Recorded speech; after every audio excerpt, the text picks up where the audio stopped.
All right, testing to see if my voice is working. I don't know if anybody's in here, but let's see. Let's see if I can hear anything. Hold on. Try to get this working.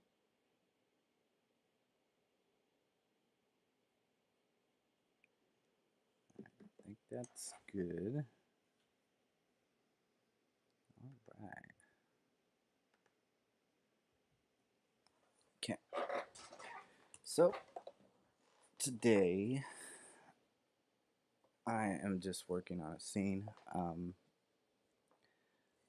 for this comic that I'm working on with the Lunar Soldier.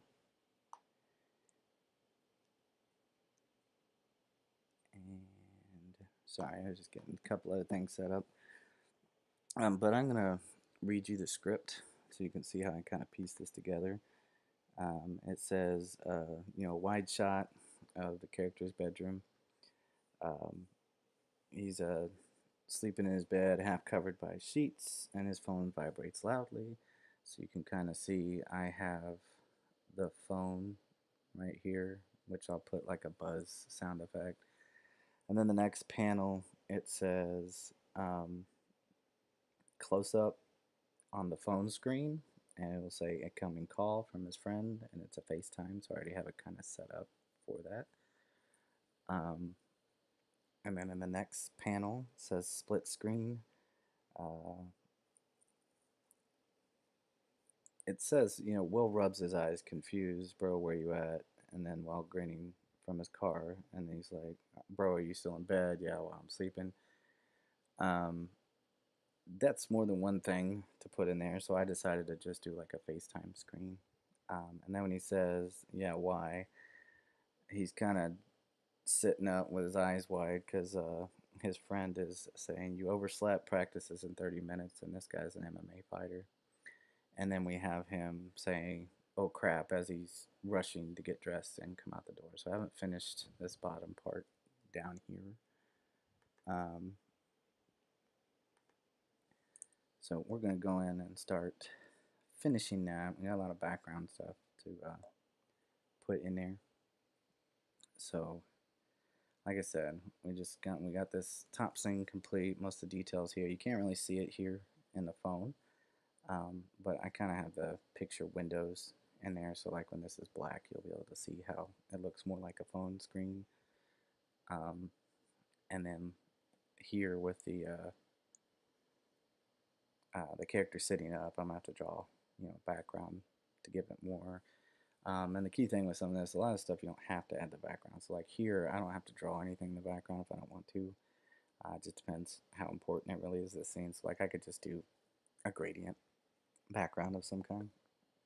So we're just gonna work in here and start finishing up our character here as he's putting on his tank top to rush out the door. Now the key thing uh, two here with the panel, like you can see how my hands kind of breaking through the panel. Um, I can just go in with the panel layer here. This is why it's important to break everything into layers, and I can just erase out that part of the panel to show it breaking over into the panel, and that's really more of a design choice. It's usually sometimes kind of frowned upon to break panels unless you know what you're doing, but sometimes I think it looks cool because it kind of brings it to life a little bit more. So I'm going to continue finishing the fingers here. Um, and I try to vary the line work as much as I can. My problem is I can never keep my hands from shaking. I have a slight problem with that. So like sometimes my lines can look a little wonky, which can either turn out for the best or turn out for the worst. and I'll fix it if need be. For the most part, I don't think it causes that big of an issue. I just think it would look a lot better if I didn't have that problem, but I gotta work with what I got. So I'm just trying to vary the line weight some by just darkening different things. As you can see, like it's not like a great looking fist, and you don't really have to worry about stuff like that too much. Um, if you really go back and like look at some comic panels, you'll see that there's not a lot of 100% perfection on things, um, especially since I try to meet these deadlines and stuff. I'm not like overly worried about it. And with me being the person that's doing everything myself, not just the drawing of things, but the inking side and coloring of it too, it makes it a little bit more difficult. But we're gonna see how this stream holds up. I know last time my computer was almost dying in here, so hopefully it gives us a little bit more control and less problems with the skipping and wheel of death on my screen. So, like I said again, it's all set up. I just gotta go in and start adding the details, and then I gotta color it, add the lighting and stuff like that. Um, I kind of freely change things up, like when I was reading the script, just kind of showing that it's not 100% gonna work out in a way. And if the writer asks why, I just tell him it just made more sense to do it that way. And if he absolutely needs it redone, as much as I don't want to do it, I will go back and fix it however it needs to be done. Okay, so my lighting's going to come in this way, so I'm trying to think of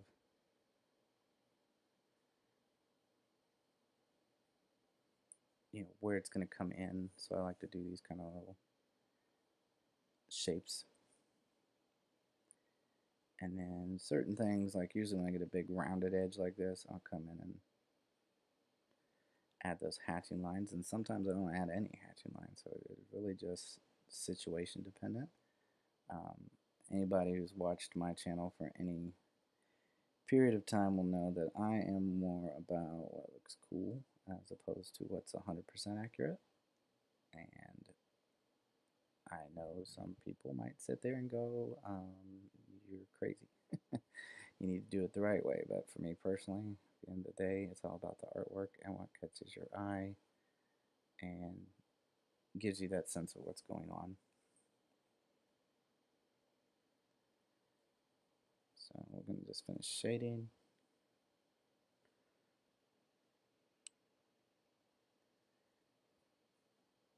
And really it's more inking than it is shading, but I'm just filling in those areas. And like I said, drawing these things can be a daunting and long process. So nothing's fast. Everything's slow, so we make sure that it goes okay. And depending on the scene too, like this is more during the day, so I probably won't have as many uh, darkened shaded areas. Um,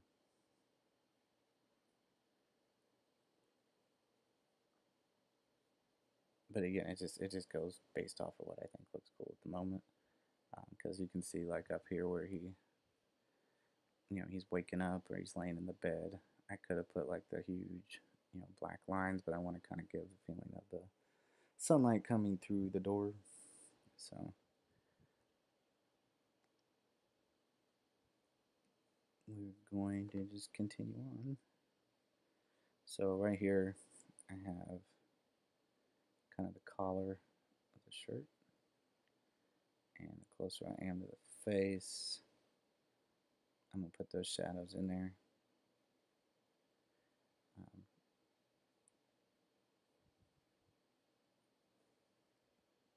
and then we want to kind of give a little bit of shadow down below on there, so you can see when I pull out, like, here on the neck or even in the screen, we kind of have these shadows that come down underneath. It just kind of helps define uh, the jawline more. So we're going to go in there and start adding that stuff too. So I'm going to kind of come off the chin here and get a little roundness going. Come back. And just as a heads up, if anybody does want to talk in the chat, it doesn't have to be about what I'm working on, but you can just ask me art questions or anything really, as long as it's appropriate.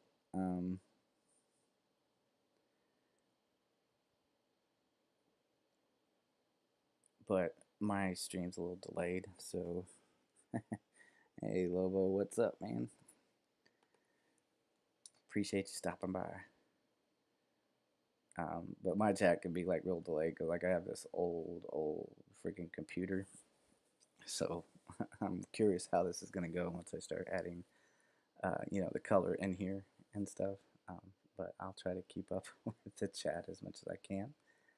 And I always get this question every time somebody, new pops in as to why I'm hiding my face. I'm not hiding my face. I just don't have a camera. So, um, it's just my voice in the computer for right now. One day I'll get a camera. Y'all can see my ugly mug one of these days. But you can see how I'm changing the line weight on here. And when you see those kind of little warbles, that's what I was talking about. Where like my hand just, I have this problem where I shake, so it doesn't always turn out perfect. But when it'll be viewed with all the colors, it's a little bit less noticeable. And like I said, if anybody's just joining up in here, what we're doing is we're just adding the details now. So I have most of everything sketched out. I'll just have to draw, like I said, a background in one of the scenes. Um, but I know usually when I'm streaming, I'm looking good. Thanks, Lobo. I appreciate it, man. I wish my writer for this comic would give me more feedback like that, because I have to sit here and play the guessing game as to whether it looks good or not. And I'm always stressing about that as an artist, if it looks like dookie or not. But I guess it looks okay. But I appreciate the kind words. So again, when it comes to adding this inking shading in, so you can see how this hand is kind of overlaying, and we get into these wrinkles to where it looks like he's pulling his shirt down. So like usually what I do is like on rounded edges, I usually tend to do a heavier weight, a little bit thicker line. But then down in here, we've got that little bit that's visible. So I'm just going to come in and thicken it up to a point, just so that it looks more natural going in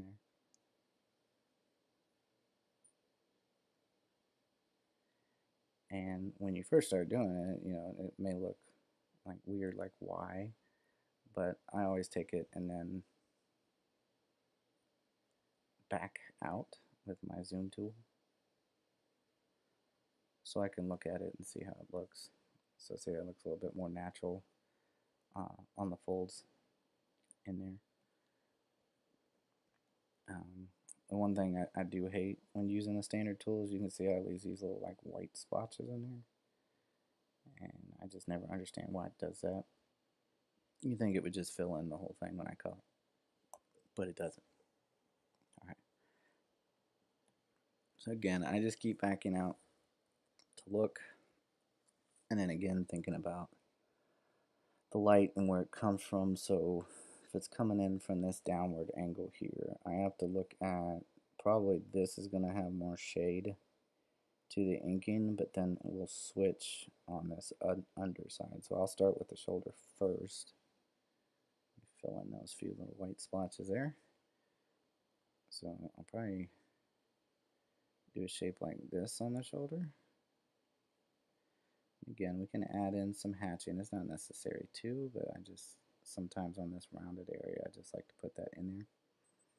Um, and then we'll have that come down into the forearm, and then we can simply just fill in the rest of it. Now, sometimes you can leave like a little white line in there if you want, just to show that separation between the shirt. But again, this is not like a super detailed image, just a guy putting on a tank top or a undershirt to get ready to go to the MMA gym. So it's not like a vital, important scene that it needs that kind of detail to where you see the separation. Now, if he was in his superhero outfit or something like that, then I would probably show that separation just so you can get an idea of where those things are. Now, again, like I said, in a rounded area, I try to thicken up the lines more.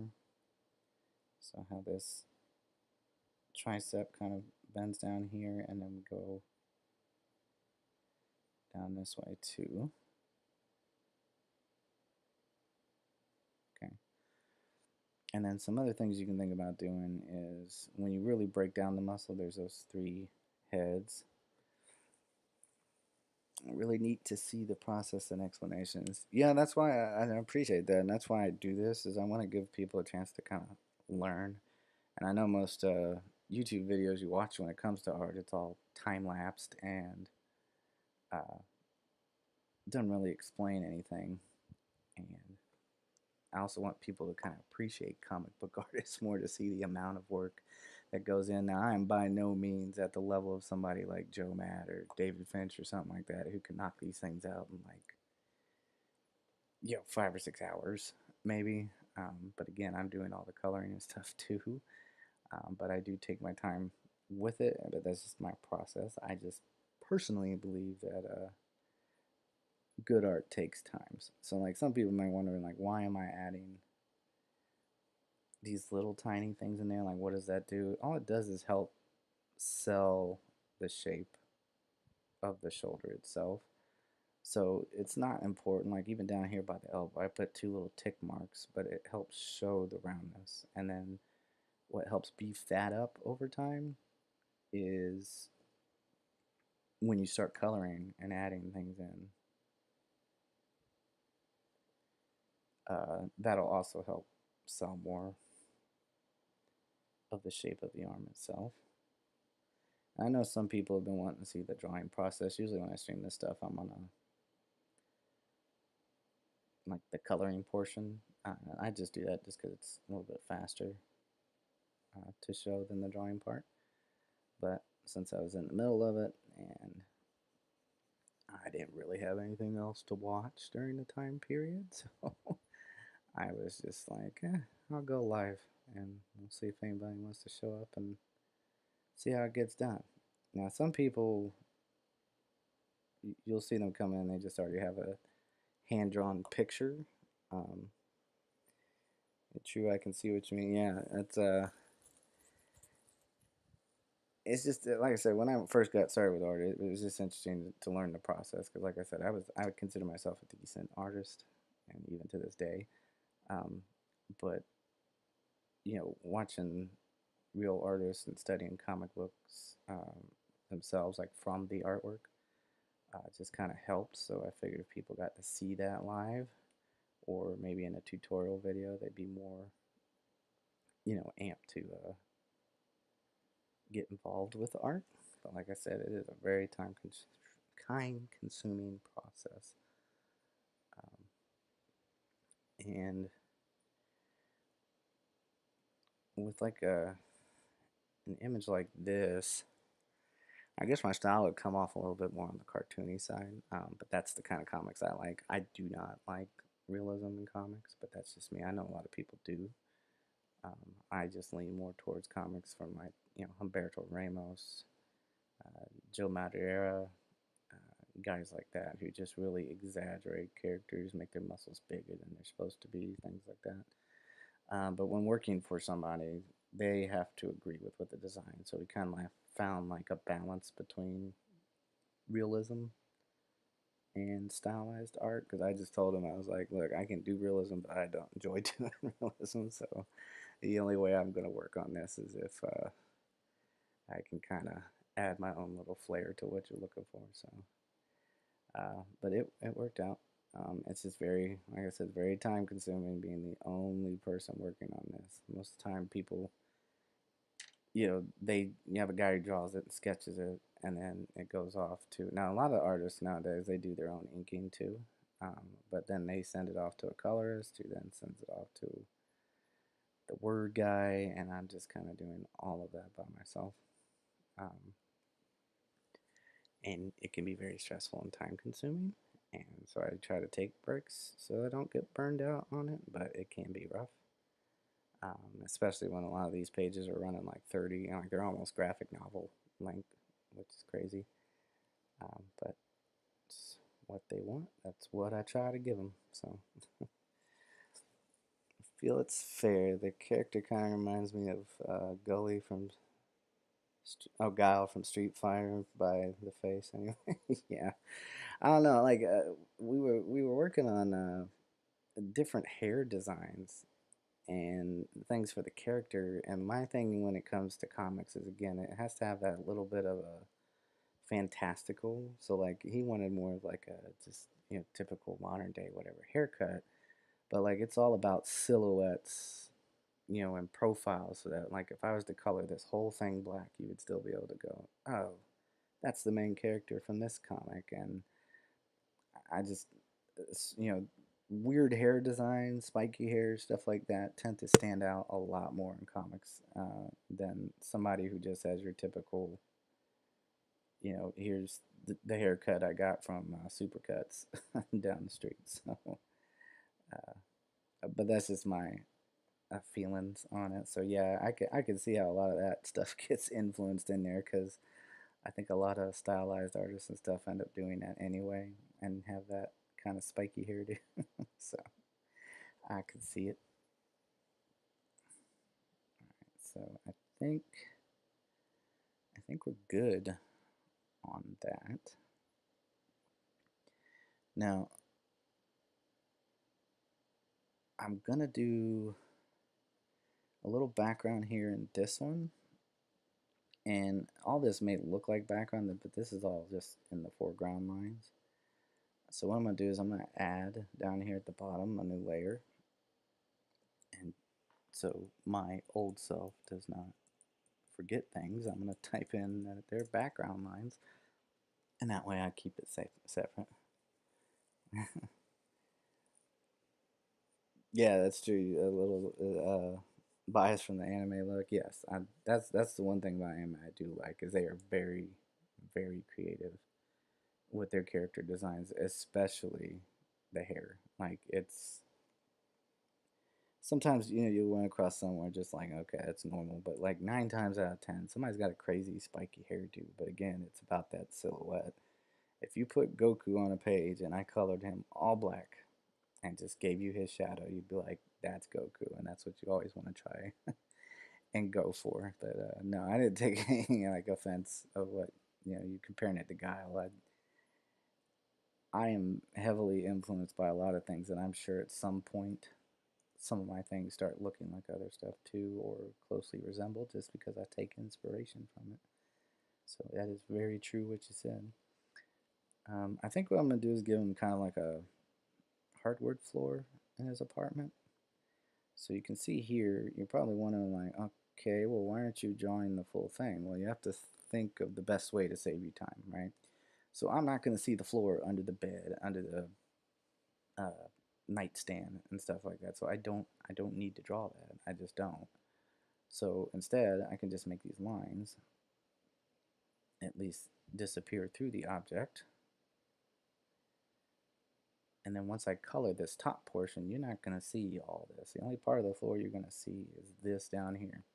So instead of drawing an entire wood floor panel, it saves me a ton of time to just do this. So we're going to do it that way. Um, and same thing goes with like the background here. I don't have to add a background, but I think it would just be probably nice to do so. So I think what I'll do is I'll probably put like a window back here, like an apartment window. And the cool part about digital too, do you enjoy, hey Kenjo64, do you enjoy doing the whole process alone, or would you prefer to someone else colored inked, etc.? I would prefer it if somebody else colored. Now, when I'm working on my own graphic novel, no, it's my baby. I want to touch it, do everything to bring it up right. But on this, it's just, I think if they were shorter, like only 18 to 20 pages, I probably wouldn't mind. But we're borderline like 5 pages away from being considered a graphic novel, and it just takes forever. So instead of me knocking out like 2 pages a day, it literally takes a whole day and sometimes a 2 page spread. So, like for instance, I'll show you guys this one. This is one oh no, I don't have it pulled up anymore. But there was one I had it pulled up. Um, it was like a whole building scene, and there was an office building, and the way it was described is just having all these ornate objects and statues and stuff in it. It just completely just craziness. It took about 2 days for me to do. So yes, there are times where I definitely want somebody else to work on it. Okay, so for this window, what I can do right now is I can go to this layer here and I can drop the percentage down just so I can see through it. Or I could shut it off altogether. But I'm going to draw kind of a long window. Just make it a basic, just standard apartment window. It's not going to be anything super fancy, but you can see how I'm drawing these perfectly straight lines. The reason why I'm able to do that is if you're in Photoshop or any of these other programs, 9 times out of 10, if you just hold the Shift button, that'll allow you to be able to do that. So we're gonna come down here and split. Yeah, that was a good question because it's you gotta love the whole process, and to be honest, I do to a point. It just depends on the project I'm working on. So like doing the whole thing by myself, especially if it's like a really just like you know bad A action scene. Yes, I want to touch the whole thing by myself and just do it myself because I know I'm gonna do it justice. But then you get some of these scenes that is just like a lot of talking and not a lot going on, and you're just kind of like, oh, that's the boring stuff. I want to have somebody fighting. But you do have to develop the characters and give some backstory. So, but yeah, that was a real good question. So I would say I, to a point, enjoy doing it, but it can sometimes be stressful and make me go, ugh. Can somebody else take care of the rest, please? All right. So again, we're just doing a basic window shape here, so I'm not doing anything crazy. And the nice part too is when you study from comics, if you really look at the backgrounds in each panel, like I mean really look at them, go, what should I do here? A lot of them, there's nothing even drawn in the background. It's just a color of some kind. Or when you have something like a window like this, you might be able to see another table, like a window or a picture frame or something.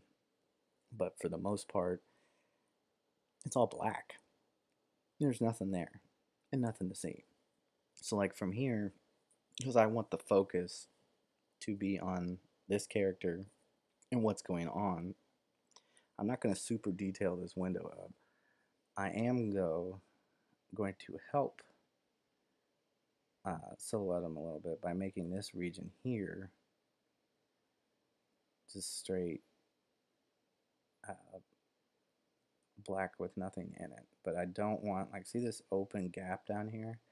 I don't really want to run that through there because then it's going to kind of make everything look bigger. But like this whole region through here, I'm just going to make it black.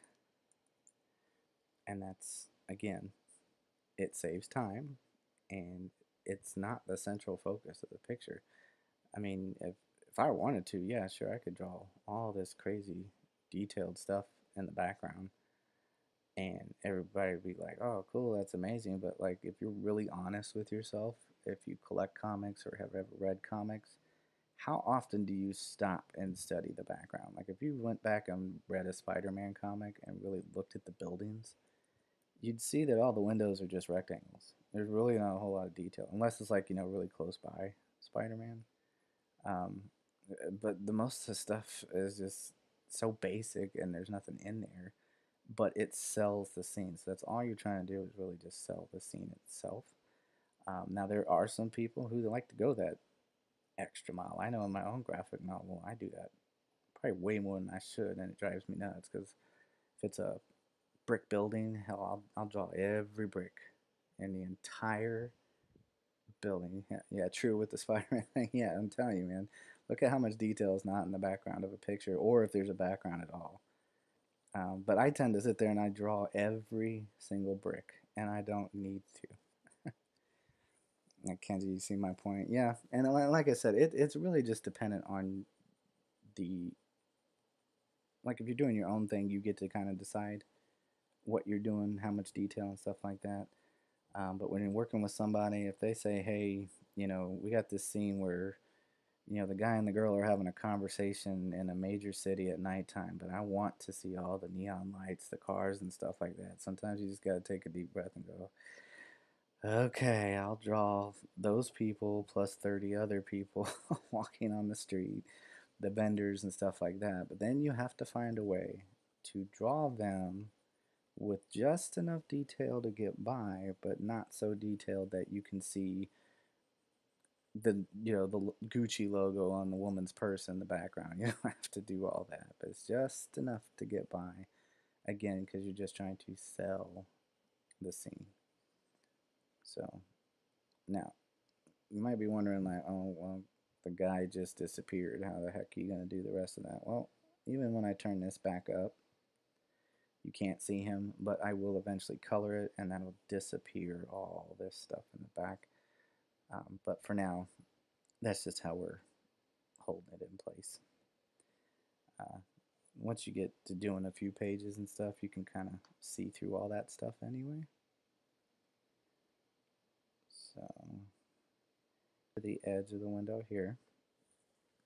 And then what I can do to give it just a tad bit more perspective to it, um, because you can see it's kind of a straight on shot, right? So the window, everything should be flat, but you don't want it to be flat because to me, when it comes to comics, you still want to give it a little bit of definition. So I'm going to thicken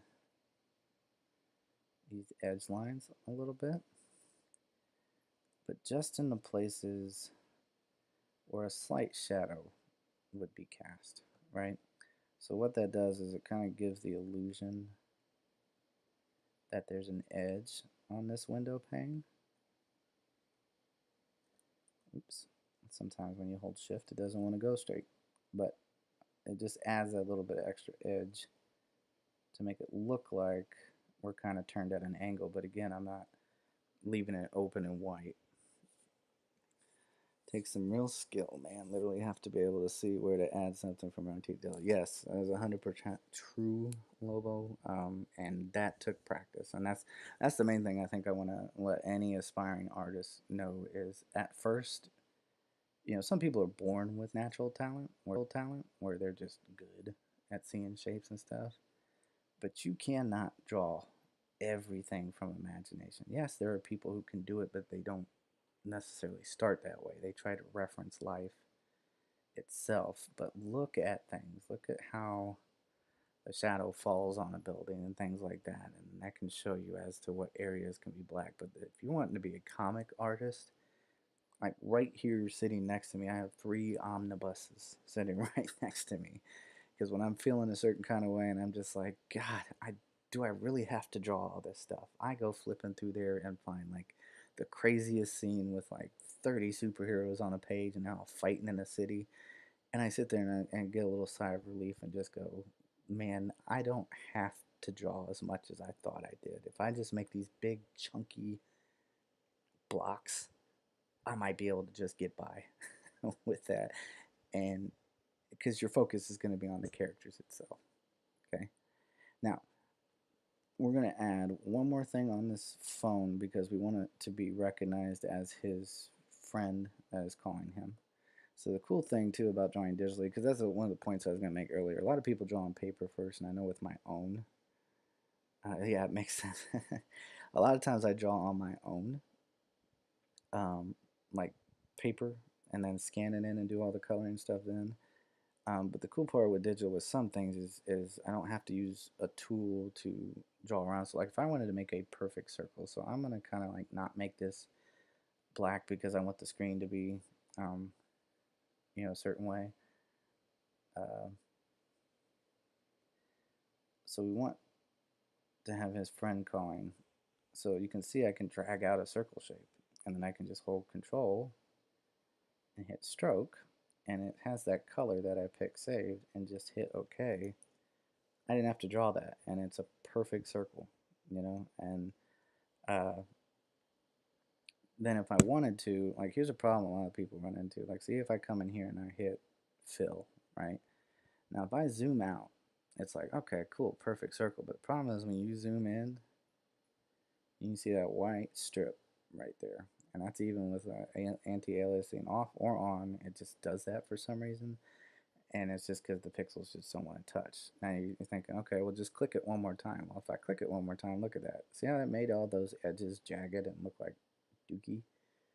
Again, zoom out. Who's looking that close at a page? Well, that's the artist side of me going, well, I don't want it to look jagged. So I'll have to come back in here and just do a quick trace around and get rid of that white space.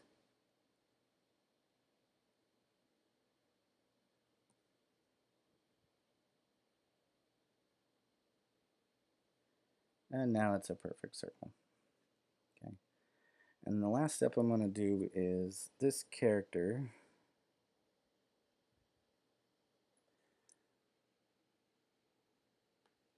Bring this out the way over here. Okay, this character is part of a college that is an esports group. Okay, so I'm gonna have him. He has his friend's uh, logo for his esports team put in place. So what I did was I went ahead and drew the logo, um, and saved the logo separately. So now this saves me time. Again, another good thing about working digitally is I don't have to redraw it. See, I can just place the image that I drew before, right? So that brings the logo in, and all I have to do is resize it and just zoom in and keep fixing it to the size that I want. And we can make it the little FaceTime icon inside of there. And yeah, I'll try to make it somewhat evenly balanced. Doesn't have to be perfect. It sits there in the center. Now look how much time that took. Instead of me crazy attention to detail for that, yes. And I'm telling you, it's a bad habit as an artist. It kills me to do that because, like I said, when I go like this and I pull back out, I'm like, I did not need to add. Because I used to do things like this. This is like a wooden cabinet. I used to add like little wood grain textures in there. And I was just like, dude, what are you doing? You could have been done an hour ago. Just color it brown and call it a day. Um, but you see how adding that logo in took me 2 seconds. It's in there. It's done. It's over. I don't have to do it anymore. So now what I can do is I could keep it separate, but since I'm not adding any shadow or anything to it, it's right here above my line layer. I can just make it part of the line by just going to layer and just click merge down. And now when I turn the lights off, it's part of that image. So that was the last major thing I needed to do. So now what I need to do is set this stuff up for me to be able to color. So now if I turn this off, you can see I have this here is all on a separate layer, right? So I'm going to go ahead and turn off the background lines. Did you study the flow of making the panels, or is it a gut feeling when you're planning? I studied the flow a little bit. Again, I don't know at what point, Kenjo, you came in the screen, but I do a philosophy of one of my favorite artists is Joe Mad, and he was quoted one time while he was drawing. He said that he does draw anatomy and things how they're supposed to be, but sometimes he just goes with what looks cool.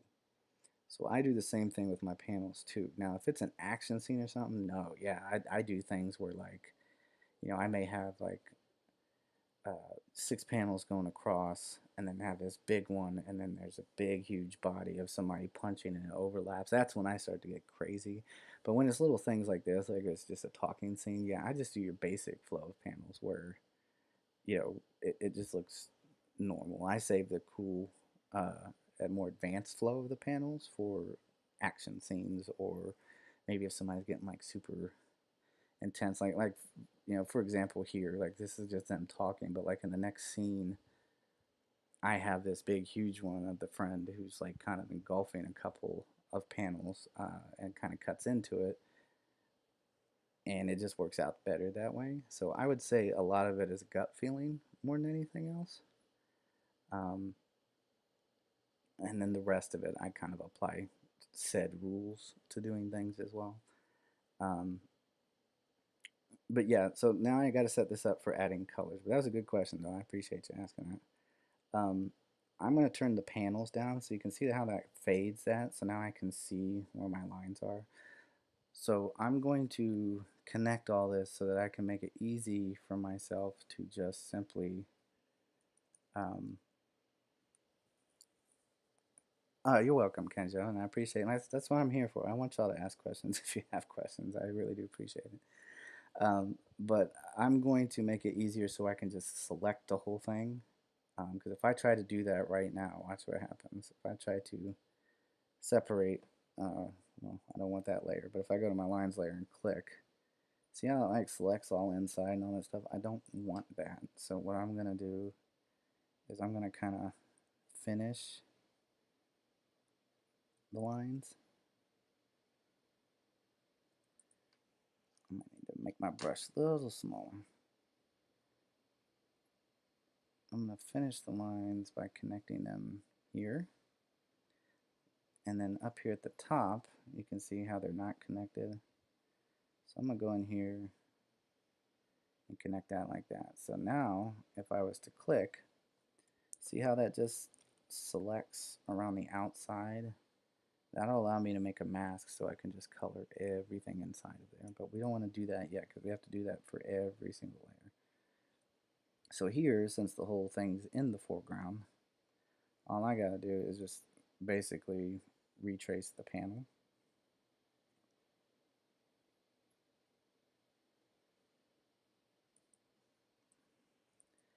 Move that out the way.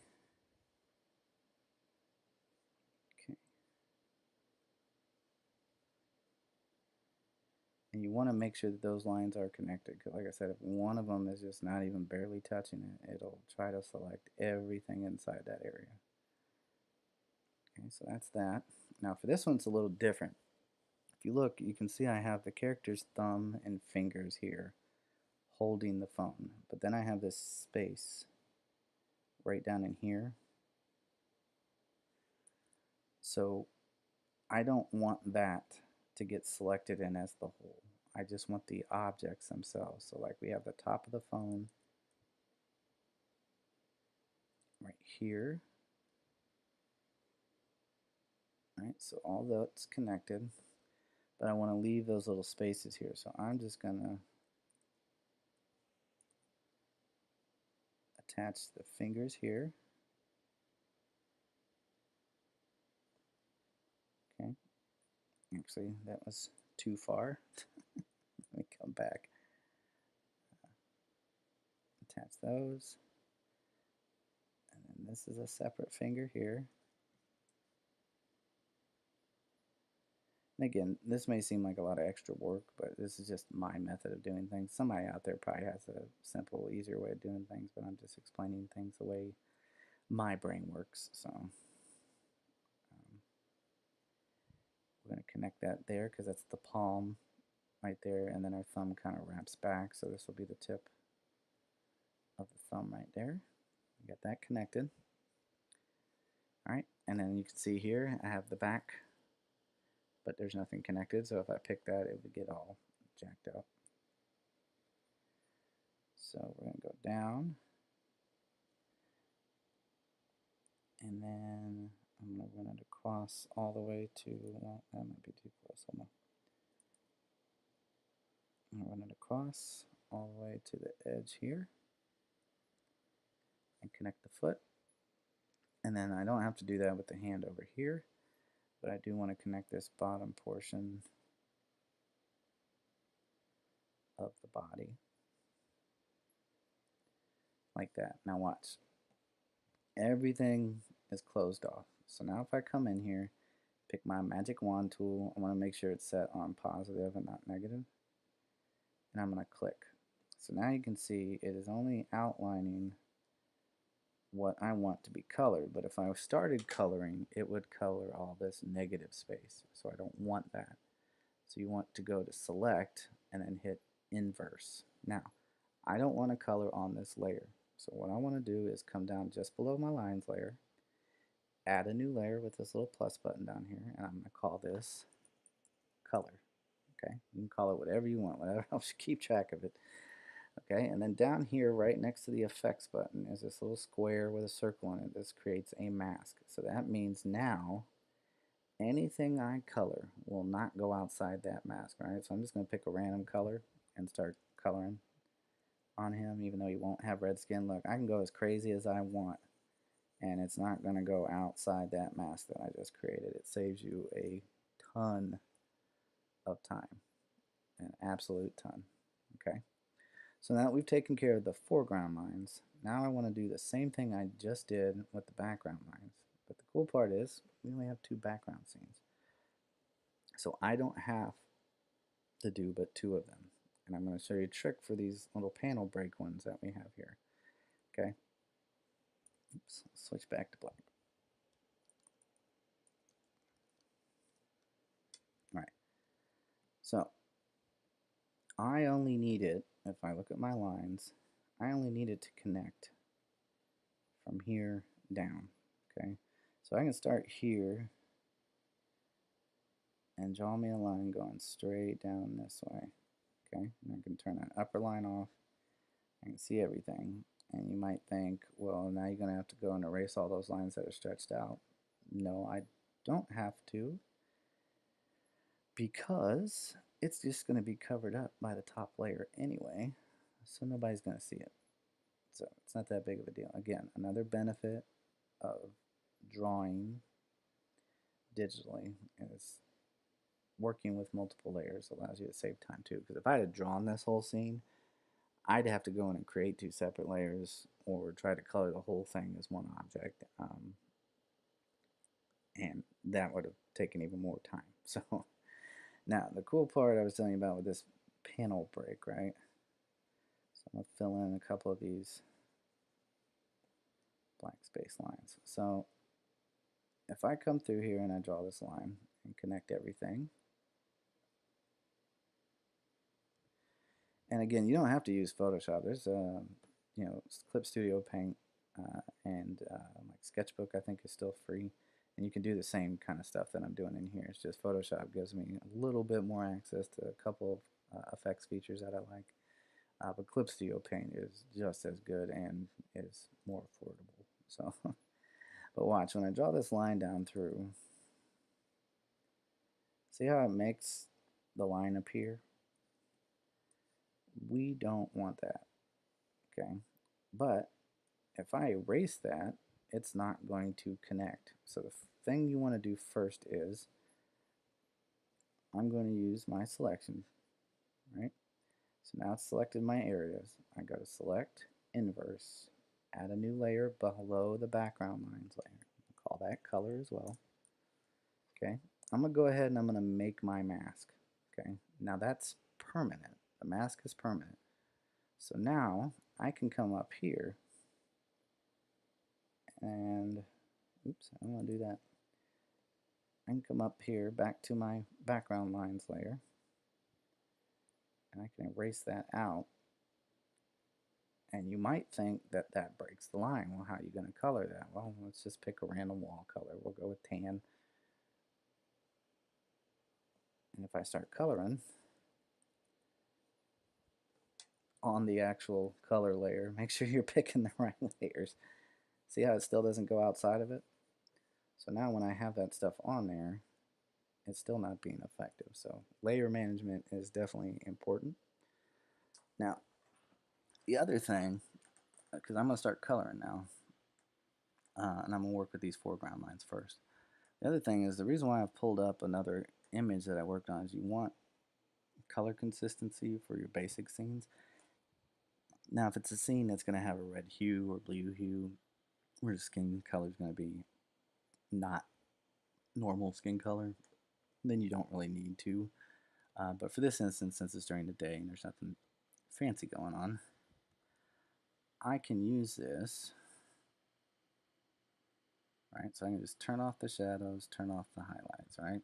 So now I have all my base colors right here. I don't have to guess what color exactly was his hair. What color was this? So you just go back to your old artwork, hold Alt, and it'll bring up your color picker tool. And then I can just come back in here and I can start adding all of my base colors in there.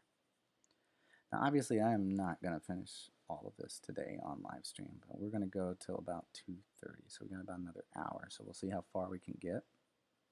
But a lot of this is time consuming. So if some of y'all were hoping to see me finish, I do apologize, but that would be like a 6 to 18 hour live stream that I'm sure nobody wants to watch anyway. But uh, I just thought you could at least get the gist of these basic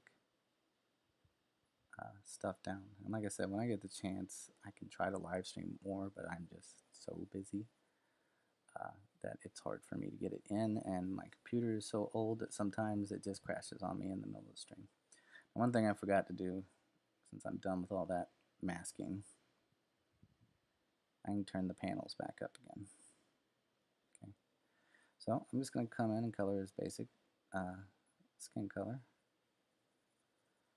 And what I like to do is work on one at a time based on what I'm doing. So like I'm doing the skin, right? So I'm going to go through this entire comic and just color in all the skin tone for this specific character. I'm not going to like color his skin and then color his hair. I'm going to take care of all colors just at one time. Now you might see some artists who like to go through and like separate, so like they would make the whole thing gray or the whole thing peach or whatever, and they make like 30 layers in order to do that. It's cool. We appreciate all that you showed us. It's been very informative. Thanks. Oh, well, no, thank you, Kenji, for showing up, because I actually used to be an art teacher and I actually love teaching. So I love that you guys ask some questions. And I'm glad that you're taking an interest.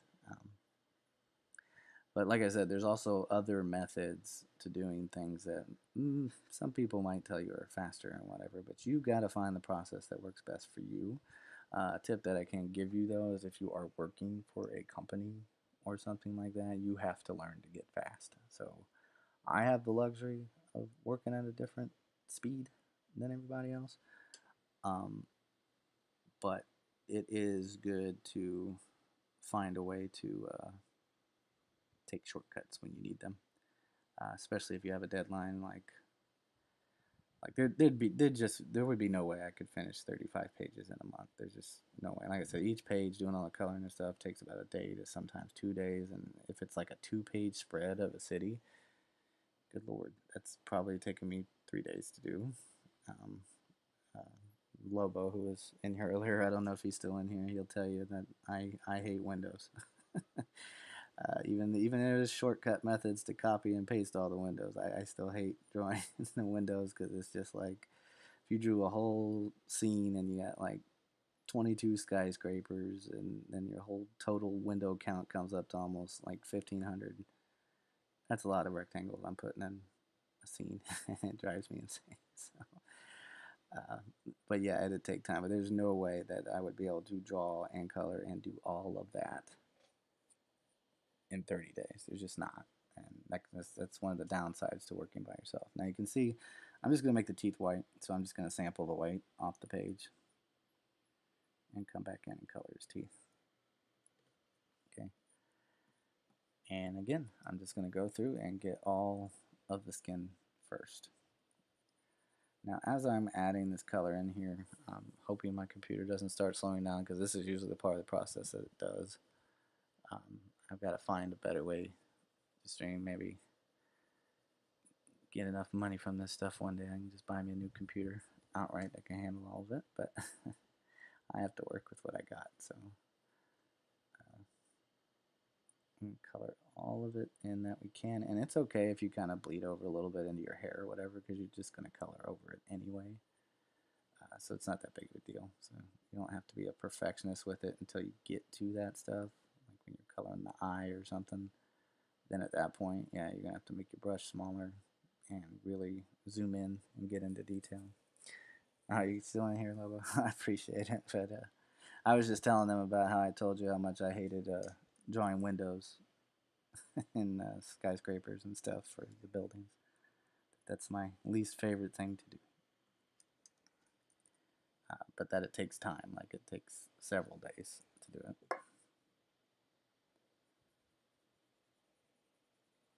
So, yeah, we're just gonna finish putting all the skin on this guy. Now you might be wondering what the color tone of the skin is for. I like slight variations, so like this is what I would consider my basic skin tone for a uh, white male. Um, but like with his friend, you'll see it's a little bit lighter because he's meant to be a little bit paler than he is. Um, and then obviously if there's any African American or Hispanic, they get a different skin tone than I would for this. Now you can see here, like, see how that's coloring in. This is where I made my mistake. But the cool part is we can go back and fix that, right? I don't want this color showing up in here.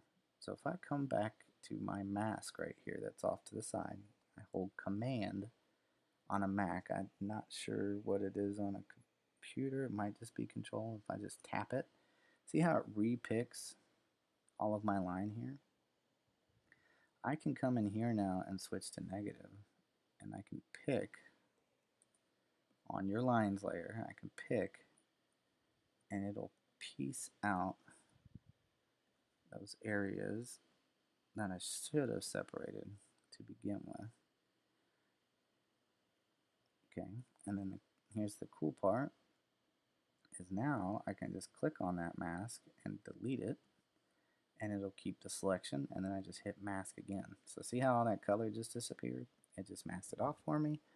Mistake has been easily fixed, and I can move on with my time. So again, another benefit to doing digitally. Like, could you imagine, like, back when artists had to actually, like, almost hand color these things with the watercolors and stuff like that? Like, if you made a mistake, I can only imagine what the process would have been fixing that stuff. Now, obviously, drawing in pencil, it's an easy fix. You can just erase stuff, but you get all that hard work done. You just don't really want to touch that stuff because you're like, man, that took 12 hours. I don't want to do it again. But sometimes you have to sacrifice for it to look good. Okay. And again, once I'm done with this, I like to, like I said, just get the skin tones out of the way. So I'll probably do his friend skin next, and then we'll go through and do all actual pencils. Yeah, no. Now I do, like I said, for my stuff, I do like to draw it on paper first and then bring it in digitally. But as far as coloring and inking goes, I'm sorry for all the purist comic book people that I just don't have the patience for for that stuff, especially the coloring. But coloring will always be done digital just because it's faster, obviously. Like my graphic novel is probably going to end up being around 500 pages. Could you imagine me? I'm going to hand draw it first, but could you imagine me inking and coloring 500 pages by myself if I did the inking, hand drawn. Yeah, so it'll be a minute before my graphic novel's done, and especially since I've been getting some work lately. I just finished another comic book series. Actually, I considered that back in the day. Wow, yeah, man, I'm telling you, those guys. That's why I want them to. I appreciate. Like, I may not have liked every artist that worked at Marvel or DC as far as like their art style, but I appreciated what they were doing. Like, just to be sit there and told, hey, we need all this done in what they're doing it monthly, so we'll just say an average of 30 days. So I need 18 fully detailed pages, colored, or drawn, inked, then colored, and then put word bubbles in there and sound effects in 30 days. You just probably look at them and go, good lord, like that was your life. I'd be heated. You do everything, and then some BS happens. You cooked on it. Yeah, that's very true. Very true. Like this, but you do. You also have to kind of like sell what you're worth. Like there are points where I do stand my ground. Like you know, there was an instance where something needed to be fixed in a comic, and the person I was working for did not check the pages I was submitting daily, and they waited till I was, I don't know, about 15 pages in before looking and said, hey, we need to change A, B, and C. And it was something to do with like maybe clothing or the way it worked, and I just straight up said nope. I was like, we can add that from here on out, but you have to understand this takes time away from my family and time spent with them, or even just a chance for me to decompress and ask me to go back and redraw all that and then have to color the new clothes on and stuff. Like, again, if you're working for Marvel, obviously you can't tell your boss that, but me doing it as a freelance artist, I get a little bit more leeway to kind of stand, and I do it respectfully. I don't tell them, go kick rocks or nothing. Um, but I just explain that, I just spent the past 15 days working on these things. You cannot have me go back to page two and fix that amount of detail. Like, color's a lot easier because, like, see how I'm coloring his teeth white, right? I don't know why you would do this, but let's say you said, "Oh, I want red teeth." Well, I can just paint bucket fill his teeth. That's easy. Color fixes are easy, but redrawing stuff—that's a whole nother animal. And that's why I always tell my employers, check the work. I put it in there daily. Check the work, please. All right. So now I got all the skin tones done. Okay. So now what I'm gonna do is I'm gonna focus on the main character here, and we're gonna do the hair.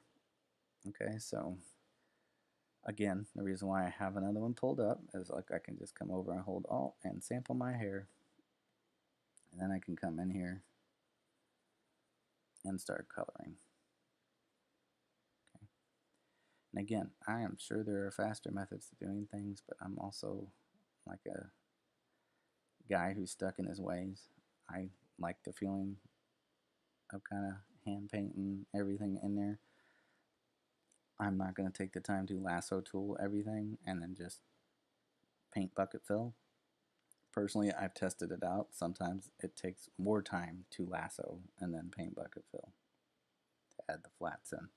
But the reason why some people do that is, like I said, they would make a layer for the hair color, a layer for the skin color, a layer that I've done. That's too many layers. My computer already feels like it wants to crash 90% of the time anyway.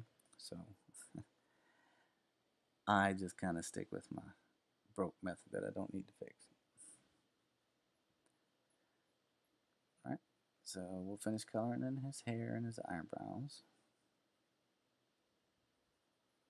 So again, and that's the other thing too with like doing a channel like this is, I know people's attention spans aren't as long anymore. Um, I know me personally, just maybe that's just because I'm a little older. I would have sat down and watched somebody do a whole page to learn from them. It's hard to get people to sit down and actually see the process of how long these things take. But everybody wants like the quick fix. They want the like now kind of stuff. And like I said, I'm just a firm believer in that artwork. It just takes time.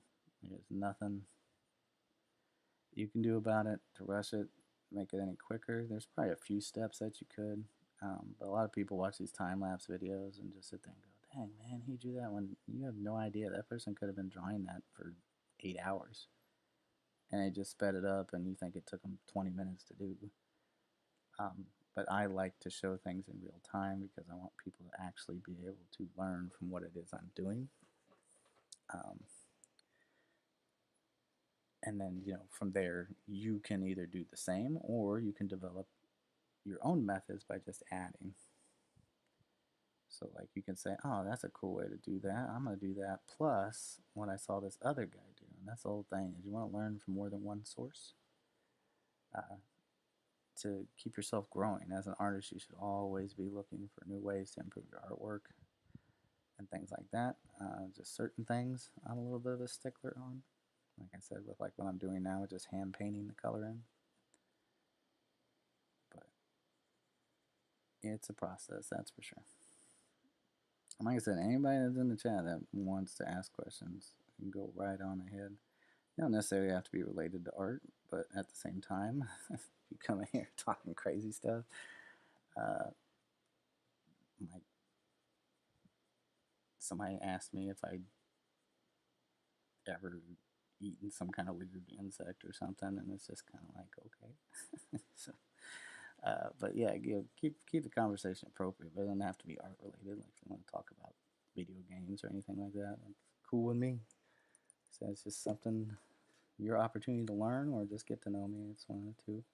It's completely up to you. Because other than that, I'm gonna start sounding like a broken record here soon. Just saying, okay, I'm coloring in the hair, and then move on. Okay, I'm coloring in the hair. That can kind of get old. But like I said, the process can seem long and boring, but the nice part is when you finish and you take a step back and look at it, that's when you appreciate the amount of time it took because it turned out to be pretty good. Like I said, I consider my stuff decent, but I need other people to verify or confirm whether it looks good. So, especially my person that I'm doing the artwork for needs to keep me up to date because I always think my artwork sucks. So, all right, now something I forgot to do is this phone is being held up by fingers. So I need to make sure that I color those in.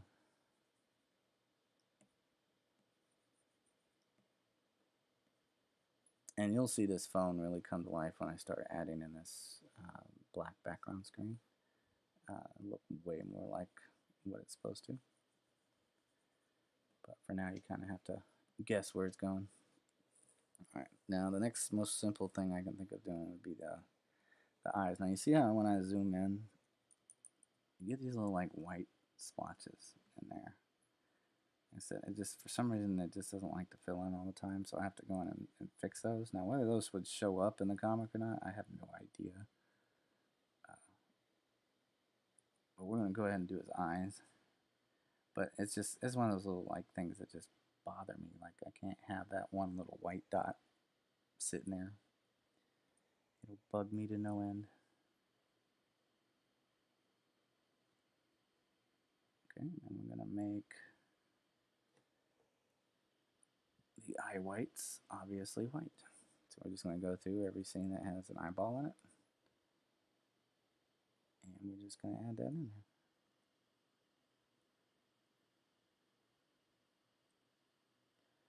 I can already see now that I'm starting to color, my computer's starting to drag a little bit, so hopefully it can hang in there for the next 30 minutes or so that we'll be streaming. And like I said, one of these days I'm gonna get a new computer that can handle all this stuff. Especially when I start working back on my graphic novel again. Um, I'm definitely going to be streaming that because I'm not under any kind of agreement not to show stuff from it. So you'll be able to see that process. But like I said, hopefully from a better computer. And you can see I color picked that tank top shirt that he wears. Now that's the other thing too with characters. Uh, Yeah, if you ever notice in a comic, they're always wearing the same clothes, and the reason for that is if you could imagine having to draw new clothes for a character every single time.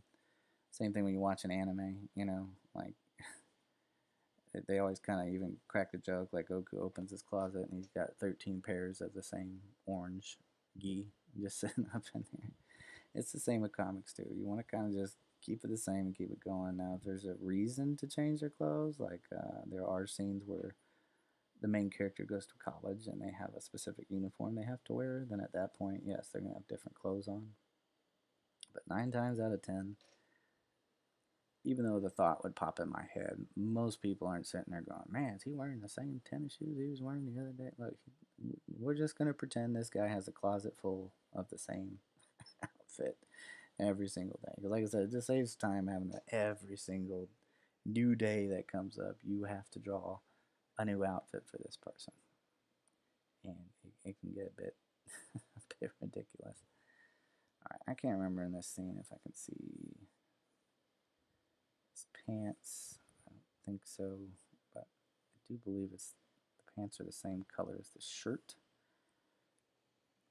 and then the hoodie zip up jacket he wears is that kind of blue color. So let's keep it the same.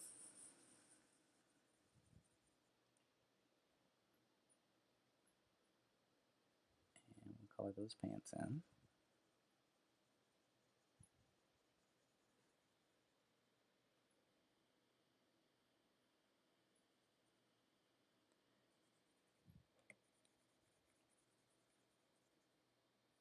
All right. And like I said, every so often I'm going to see these little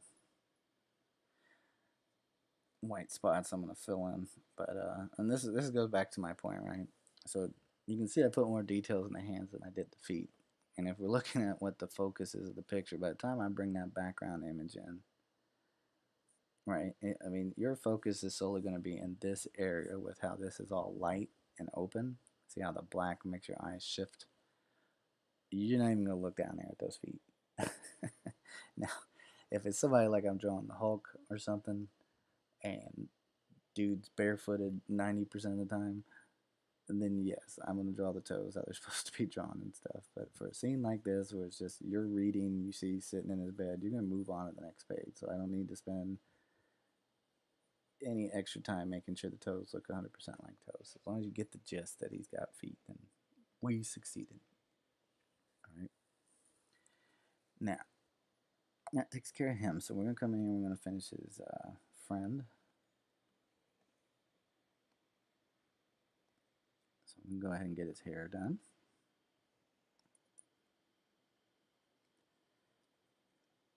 He kind of has this crazy wild hair.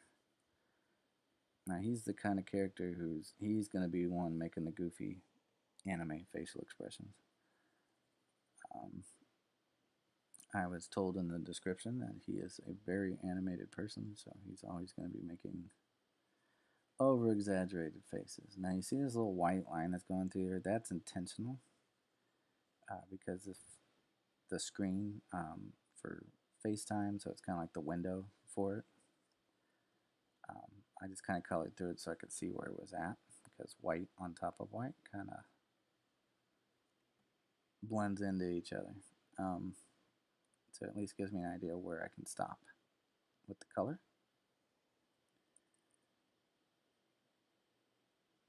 And that fills that in.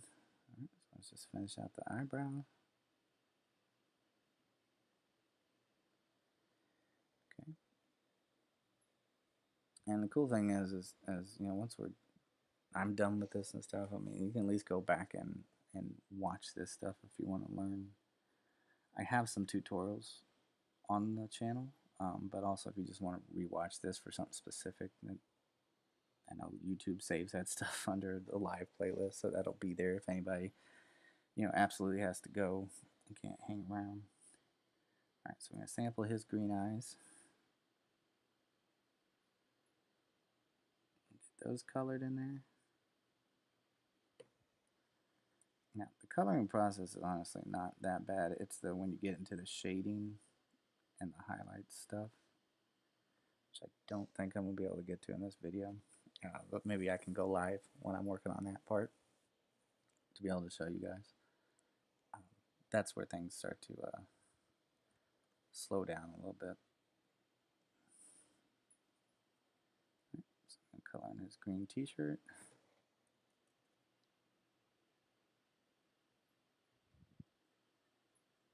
Again, you can see that white line for the screen cutoff.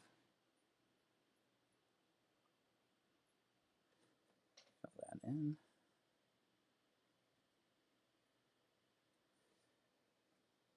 And now we got the red hoodie. And that's the other thing too is when you're learning how to draw, especially when you're doing your comics, it's okay to emulate somebody, like an artist that inspires you and stuff. But you do want to kind of take what you're learning from them and add even just the tiniest twist in there, just so that it says that that's you, you know, that that's your thing. So the way that I specifically draw, like if anybody goes back and watches any of my drawing tutorials, you can take the basics from what I'm doing, but then just improve upon it with your own thing. Like, oh, well, after doing this 5 or 6 times, I found it's easier to do it this way. Plus, I add this detail here, so on and so forth. And it just makes it to where your work then starts to stand out. So you may start looking like somebody else's work. Um,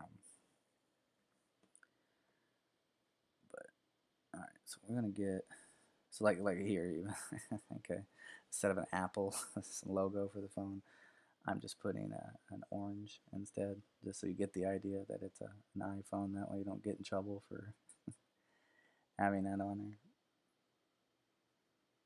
Alright, so I'm going to color this in. I kind of just have the same basic gray-black phone color, so it's nothing too serious. Now you can see how that line shot out of there.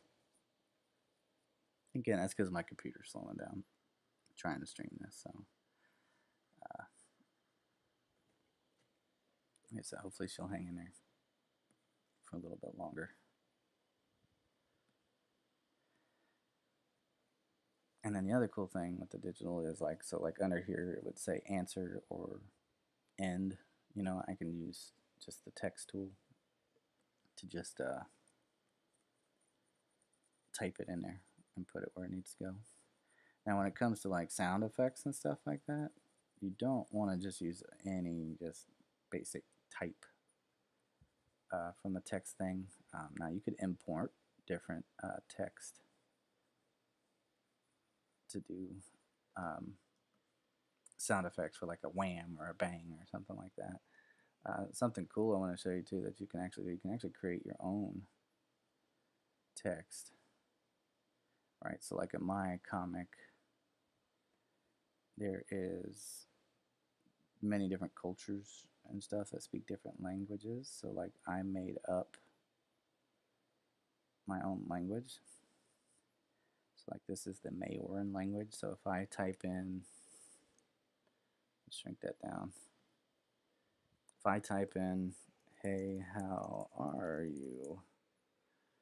It's all typed out in that language that I created.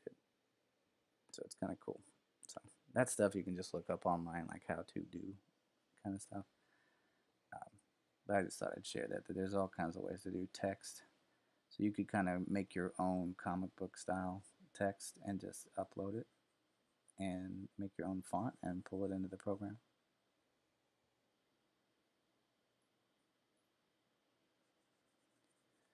Alright, so I'm finish coloring this phones. And then what I'm going to do is start coloring in the kind of semi-black background screen for when that call's coming through, and that'll make the other stuff start to stand out. So you can see the separation on the FaceTime call from the one panel.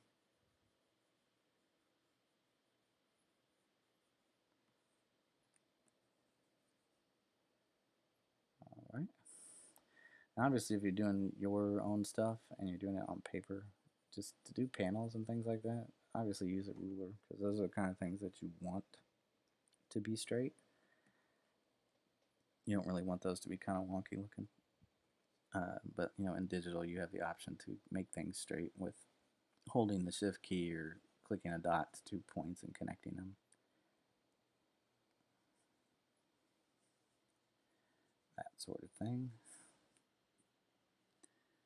Alright, so as you can see, my computer's starting to get jumpy. I just need you to hang in there for another 30 minutes. Alright, so we're moving a little bit faster with some of this stuff. That's just all one basic color. And that's the other thing too. When you think of your costume designs for characters and things like that, that's what I'm talking about. Like being careful with the detail that you put in. If you get too crazy and overboard, you can make it a lot of extra work for yourself. Again, it's your project, it's your passion, and it needs to work and look how you want. If you want to put in that work to do all of that detail, then by all means, do that. But if you want to save yourself some time, really think about color coordination, things like that. Like, do you really want somebody wearing something that has 15 different colors on it? And then every panel they're in, you have to color those 15 different colors on there. So just food for thought when you're doing your character creation stuff. And it's also like if you're new and you want to go back and see some tutorials, you'll see probably over the past year and some change, a lot of them are just time-lapse stuff because that's when I started getting busy and I was working on multiple comics. Like I just finished one that was, I think the grand total was like 275 pages and took almost a year to do by myself. So um, I apologize for the lack of updated tutorials, but if I'm going to keep it 100 with y'all, I do not, I just don't have the time to do it. So I would like to, but it's going to have to come during the time period where I'm just back to working on my own graphic novel and I'm not employed at the moment. So unfortunately, I'll just have to wait till then. Unless one day I just get a wild hair and just say, I'm making a video today. But I think I pretty much covered most everything. The only thing I would say would be updated in my videos would be the skill level at which I'm drawing that stuff at. But yeah, for the most part, most of that stuff's up to date. Alright, so I'm going to do the kind of semi-black background screen, and you'll start seeing how this panel over here is supposed to start looking.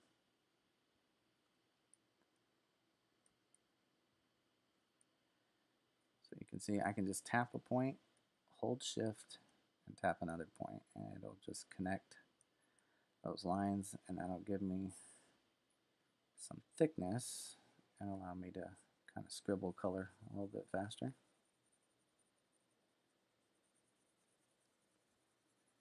Again, I'll fill the whole thing in. We'll take a look at it and see how that looks against the colors on there. Like I may make it a tad bit lighter black, but the cool part is we have that paint bucket tool, and that will allow us to fix the colors faster. That way it doesn't take forever again. So yeah, we're probably going to lighten that up, but I'm going to finish coloring it in anyway. And because I already have two separate areas colored in, the paint bucket fill should bleed right in there. Right. So let's go a little lighter. I just tap it, and that's my screen. Okay, and then you'll start seeing some things come in to shape here as I start coloring this next part.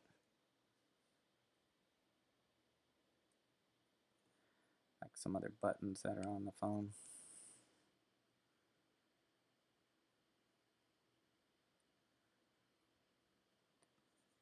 Like this, you can see that that's the actual camera record button in there. So I have a lot of other details in there. Again, things I probably didn't have to put on here, but I wanted it, since it was zoomed in, need to look a little bit more authentic.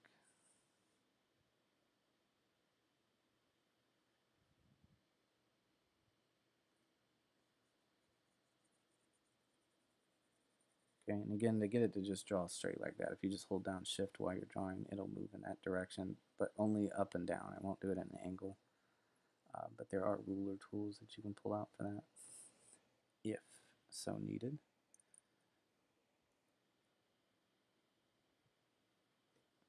All right. So let's come in here. Okay, that's too big. We're going to drop the brush size down some. Keep that close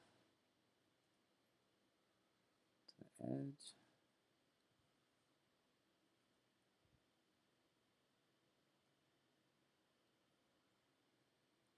All right. Let's see. That's the edge of that.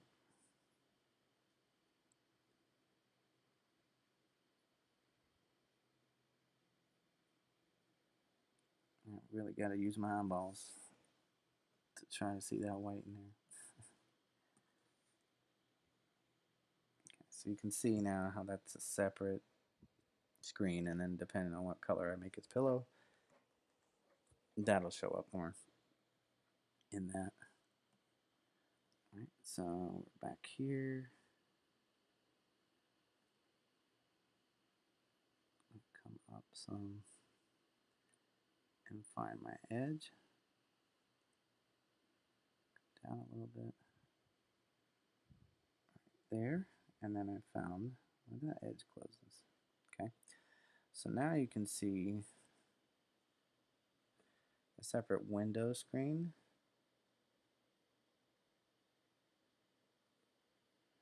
That this actually is. So you can see the guy, his friend is calling him from inside of his car. So now you can see that detail a little bit more. Right.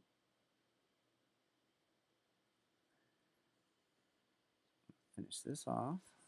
Again, any little white spots that I see, I'm coloring that in solid.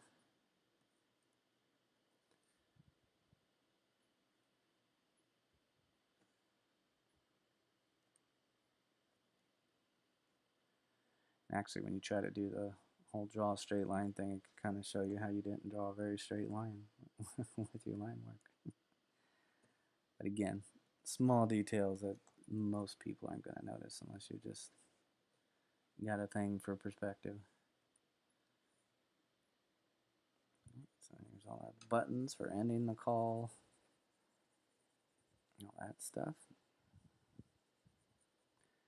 You can see like these little kind of black splotches in there. Again, I was coloring into a white background, so I didn't really see those holes that are in there, so I can go in there and fix those when I'm done coloring. And see how there's like this little white dot right there? That means I accidentally tapped over there at some point and made a white dot on the lines layer, so I'm going to have to erase that too. So during the coloring process, you start finding out a lot of stuff that you missed or overlooked. So now I can just simply click on my lines layer, go to the eraser tool, and get rid of it, as well as hold Alt, and I can fill in those little splotchy gaps there. Okay. Always make sure when you make an adjustment on a different layer, before you do anything else, go back to the original thing you were working on. I could tell you the number of times that I forgot to click on color and I'm drawing in the shadow box, and it's like, that is so not what I was trying to do. And you got so far that you cannot even fix it, and then you have to spend extra time trying to work around trying to fix the problem. It will drive you nuts. Okay, so that's most of the main features. Now I just have to do the rest of these like background things. So for the nightstand, again, nothing fancy. We're going to kind of go for a redwood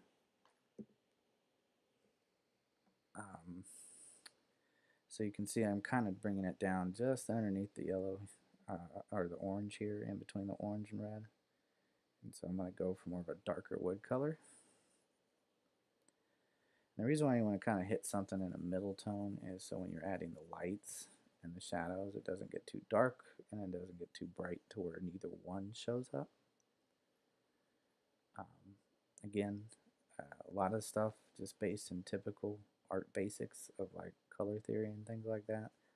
But at the same time, I also keep to that adage of whatever looks cool. So it just depends on the mood of what the scene is. Of like let's say there's a villain that's close up of his face and he's got this rage about him, and I might want to do all red hues and stuff like that. So I may not want to choose the same skin tone that I've been using. So that just all comes down to color theory and as well as your artistic expression too. So, right, so just gonna finish coloring that in. But like I said, I used to do crazy stuff like come in here and just put wood grains in there, and it would just take so much extra time. My computer trying to go crazy on me here. I'm trying to keep it as long as I can for the next 30 minutes.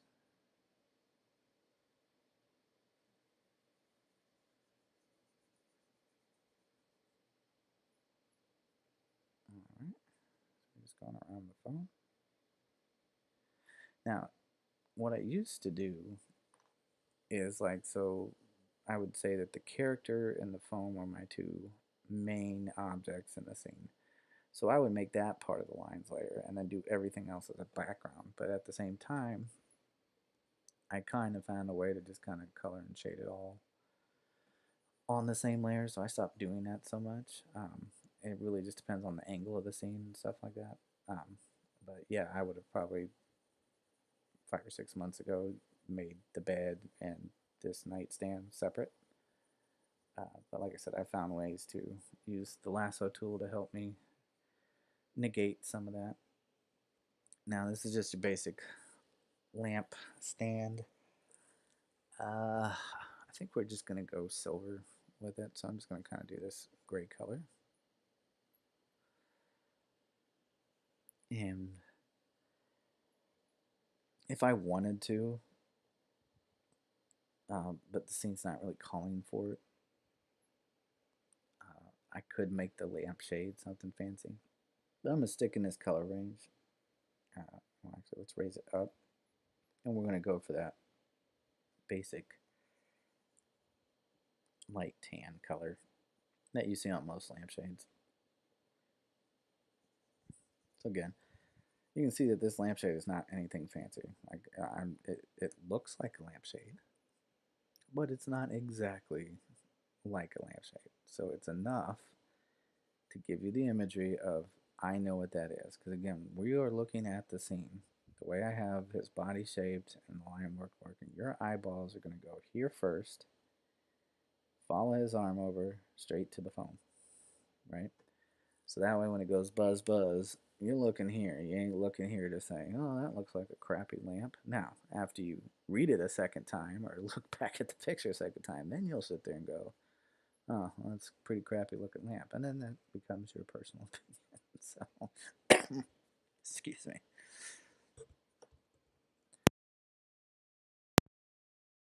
Depends on the situation. All right, now, I could make the wood from the bedpost match that, but I don't. I do want that to be a little different, so I'm going to come back up here to the lighter brown area. Let's drop it back down some. It's a little too yellow. We'll come over this way. There we go. So now it's some more of a traditional light brown. Now, I could just have the bed sheets be white. I could. The problem is to me anyway, it's just bland, right?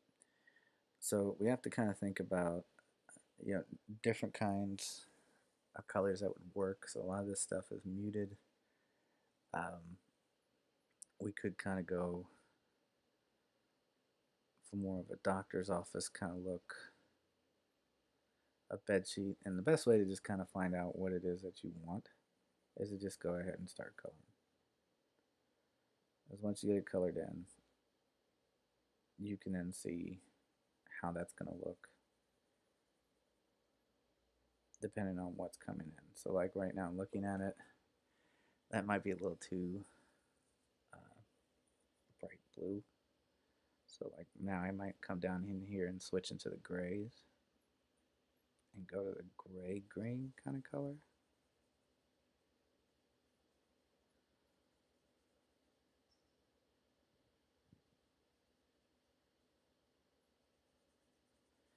Anybody in the military, you might know this color. uh, for your top sheet anyway that you had to fold the corners on. I know I do. So I think we will do that for the bed sheet itself. Now my computer's going nuts, starting to color things I don't want color. And that's just from the streaming it, so my bad. I might have to go back a couple times. All right, so we'll finish coloring that in.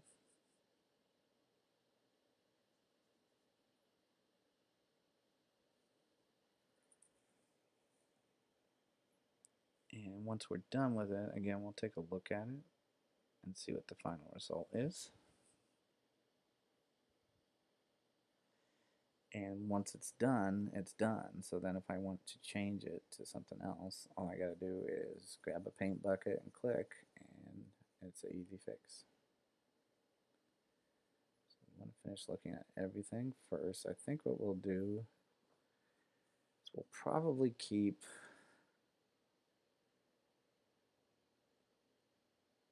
the bottom sheet this color, and we might do a slight variation of this green, and I mean slight, like it'll be real minuscule,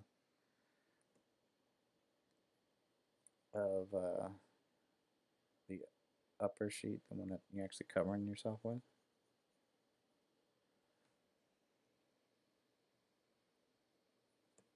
So keep that. Let's make the top sheet a little bit lighter.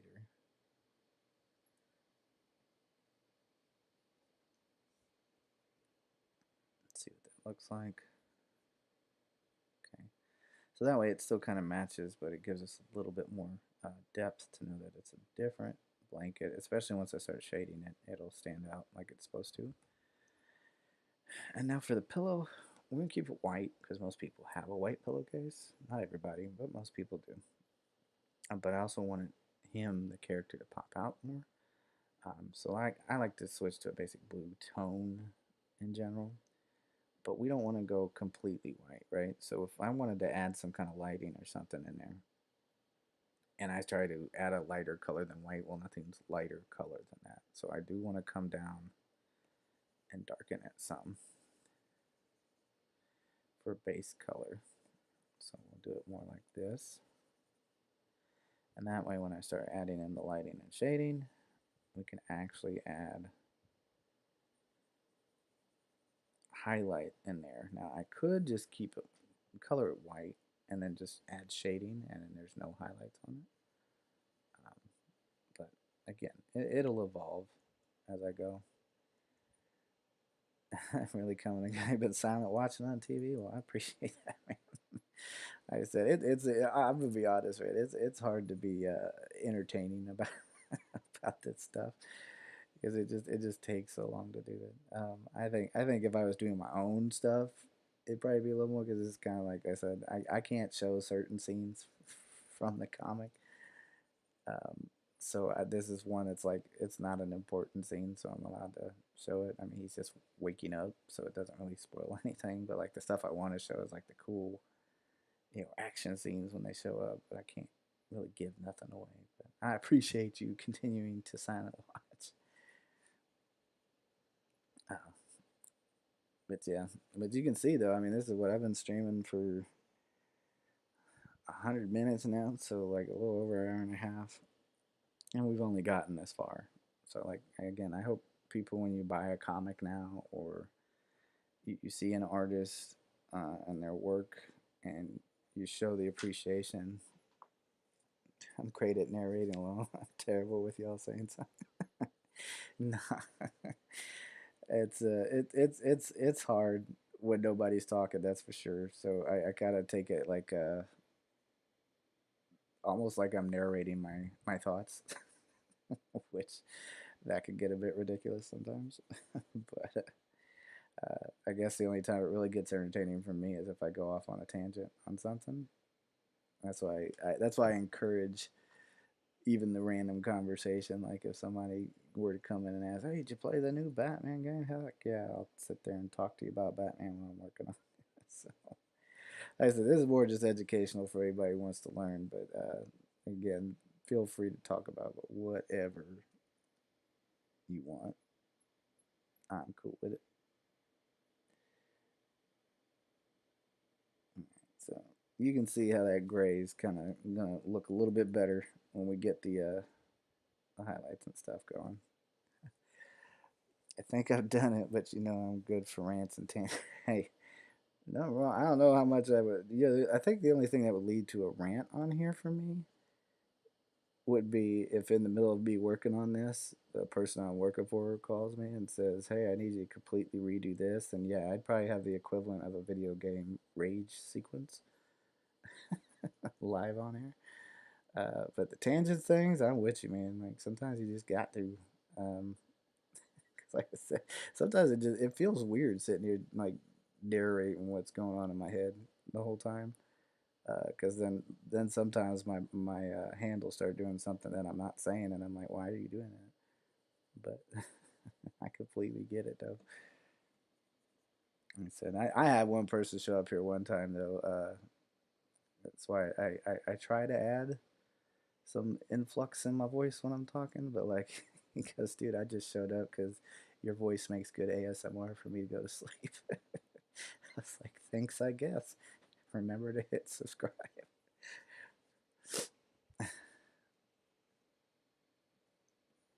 I'll take the ASMR. That's just one thing that's always killed me. You want me to go off on a tangent, is, and I think we've talked about it before, Lobo. But my father has a deep voice, and I really wish I inherited that from him. So I always found my voice to be annoying.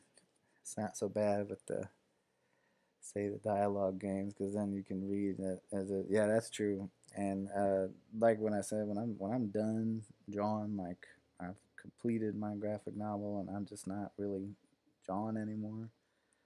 I was thinking about streaming games and stuff, and when I play some of the old ones where there's like no voice acting whatsoever, I'm gonna put the effort into give each character a different voice, especially if I played something like Final Fantasy 9 or something where you can tell the person has like a Scottish accent or something, and then I do a terrible job of doing one, but I'll read it like that anyway. Yeah, ASMR man, one guy told me he was almost yeah. Sometimes I just try to ignore those comments because, like I said, I was having a good conversation with somebody. I think the last time I streamed was a couple weeks ago, and then it went into this weird like, "Would you like to hear a story about why I can't have some kind of food?" And I was just like, "Sure." And it was just like that was really random. I mean, I didn't hate on him for it. I mean, it entertained me while I was drawing, but I did not see that coming. Sometimes you get people in the chat comes way out of left field.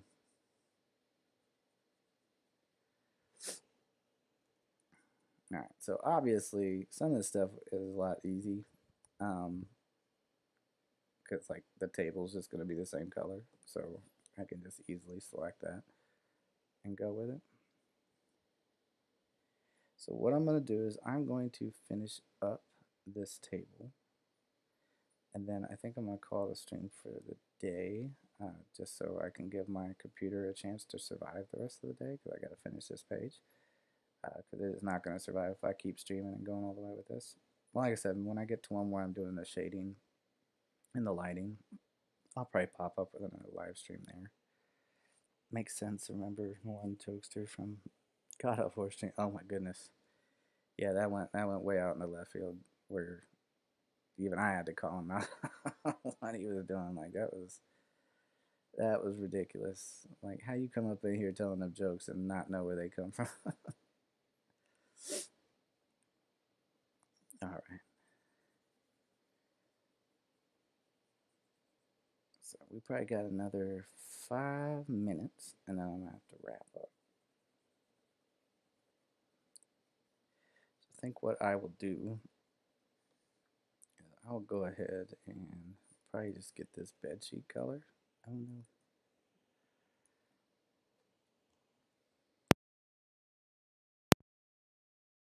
Make sure I got the right one, and we'll just go ahead and color in this bed sheet. So if anybody has any questions, you have about 4 minutes to ask before I have to get off for today anyway. Like I said, I'll try to make this a more frequent thing, but I cannot guarantee. I'm sure he did, but it was all the way over my head. Definitely a good stream though. Yeah, that kind of stuff is what makes it not just entertaining for the viewer, but entertaining for you. Especially when you find out last second of like, oh crap, that's what it meant. All right, so tell you what, I'll let chat get involved right here. Okay, what color? I'm gonna make the doors inside black, but what color should the outside of the car be, and what color should I make the chair? Now, when this comic comes out, you can say you chose the color for the car. Now, I would do a poll, but I don't know how to do all that stuff. I'm not that fancy with it. So, what color should the outside of the car be, and what color should the inside chairs be? Like looking at his face, and I'm gonna let you be an artist here a minute. So I'm looking at his face and seeing how this character has quite the personality. What kind of car do you think he would drive, and what color would he pick?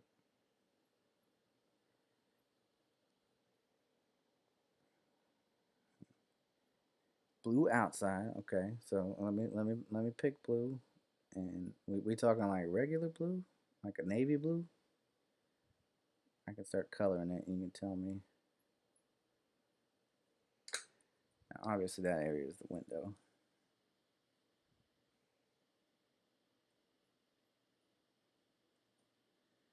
Okay, so we got this kind of blue. Is that what we talking? Want to do red? We can do red. Let me switch that real quick. Uh, let's see what red looks like. Bam. And bam. Okay, we got red. And then what color would the seats? You thinking black leather or like a bright or like a tan leather type thing? Like I said, the interior is just gonna kind of be like a dark gray color. So I can start coloring that while y'all think what color. Yeah, red looks good. We'll go with that. And then what about his seats? What color should his seats be? We want to go black to match the rest of the interior, or do we want to do like a different, like standout, like tan leather? Tan leather. Okay. All right.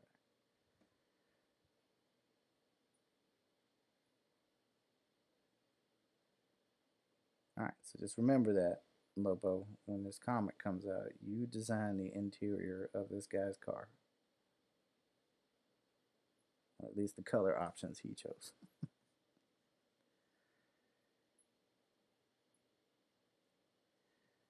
I'll see if I can talk to the boss and be like, uh, special design Lobo car color.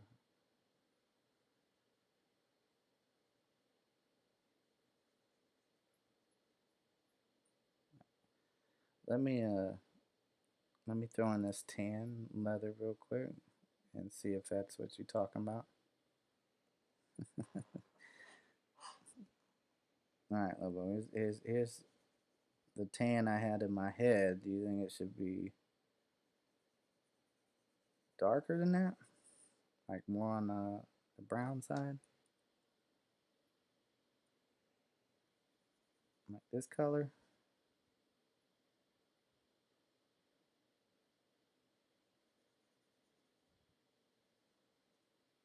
Like that kind of tan?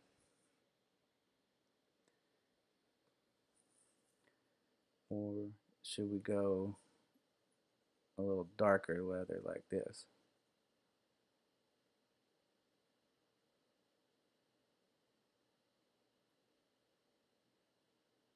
The first tan or the second tan?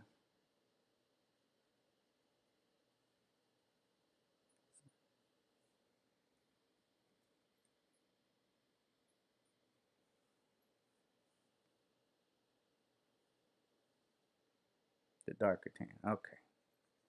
We'll go darker tan. Appreciate the help.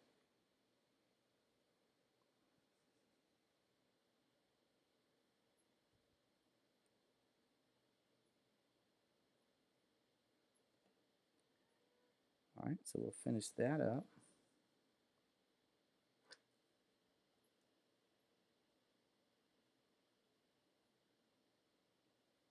And hit this little spot right here. And then color this black. Now, obviously, I'll make the windows look like windows and put some reflection in there. But if we step back and look, this, we went from this, got to get in somebody's stream and be beneficial. Yeah, there you go. And I appreciate you. So we went from this today with adding a little bit of detail to this in the course of almost 2 hours. If my math is right. Yeah, so 120. Yeah, so almost 2 hours. So again, I have to go because my computer is about to get crappy on me and it won't survive too much longer. But I do really, really appreciate everybody who stopped by and had a conversation. I hope you learned something. I hope you had a little bit of fun. I hope I was somewhat entertaining. If you're new here and you liked what you saw and you want to learn more, let me know. Also, think about subscribing, hitting the like button. Other than that, I hope y'all really do truly have a fantastic day. And until next time, keep on sketching, and I'll see you in the next one. All right.